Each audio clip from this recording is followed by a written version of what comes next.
Xin chào các bạn. Hôm nay Hà Thanh sẽ giới thiệu món cá linh cuốn lá lốt nướng, món ăn dân dã miền Tây. Thực hiện nguyên liệu: 400g cá linh tươi, 100g thịt ba chỉ, 40 lá lốt, 3 củ hành tím, 2 củ tỏi, 1 củ sả, 100g đậu phộng rang, giả dặm. Gia vị: nước mắm, hạt nêm tùy chọn, đường, tiêu xay, dầu ăn, mỡ hành tùy chọn để rất khi nướng.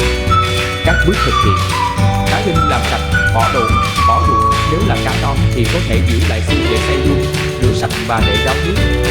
Hành tím, tỏi, sả bóc vỏ, băm thịt nhỏ. Thịt ba chỉ rửa sạch, thái hạt đồ nhỏ. Lá lốt rửa sạch, 30 lá to để cuốn, 10 lá thái sợi nhỏ. Cho cá linh đã sơ chế vào máy xay thực phẩm xay nhuyễn. Trộn cá xay với thịt ba chỉ thái hạt nhựa nhỏ, hành tím, tỏi, sả băm và lá lốt thái sợi. Đem hỗn hợp trên với nước mắm, hạt nêm, đường, tiêu xay, trộn đều và để nhân nhuyễn khoảng 15 phút cho thấm gia vị.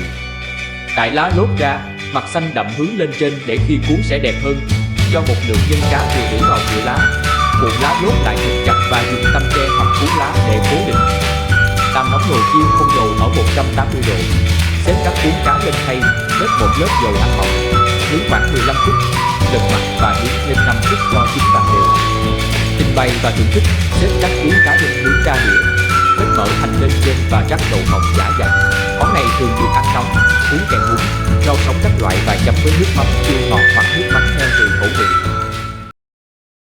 Những điều lưu ý: chọn cá linh nên chọn cá linh non, đầu mùa để thịt mềm, béo và ít tanh hơn. Thịt ba chỉ là rất quan trọng để nhân cá không bị khô khi nướng, đồng thời giúp cuốn cá béo ngậy và thơm hơn. Cuốn lá lốt chặt tay để nhân không bị rơi ra ngoài khi nướng. Lá lốt cuốn xong nên nướng ngay để lá không bị héo.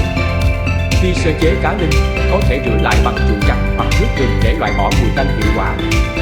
Khi nướng bằng nồi chiên không dầu, bạn có thể tăng nhiệt độ lên 200 độ ở 2 đến 3 phút cuối để cuốn cá được giòn và có màu đẹp hơn. Cá linh cuốn lá lốt nướng là một món ăn dân dã, độc đáo và vô cùng thơm ngon của vùng sông nước miền Tây, đặc biệt vào mùa nước nổi. Món ăn này là sự kết hợp tuyệt vời giữa thịt cá linh tươi ngon được xay nhuyễn, trộn cùng gia vị đậm đà, sau đó được bọc gọn trong lá lốt. Khi nướng trên bếp than hồng hoặc lò nướng, lá lốt tỏa ra hương thơm đặc trưng, quyện vào vị ngọt bùi, béo ngậy của thịt cá. Đây là món ăn hấp dẫn, thường được dùng làm món đậu hoặc món mặn ăn kèm cơm nóng. Cảm ơn các bạn đã dành thời gian theo dõi. Xin chào tạm biệt và chúc các bạn có những bữa ăn thật ấm cúng và ngon miệng. Hẹn gặp lại trong video chia sẻ món ăn hấp dẫn tiếp theo.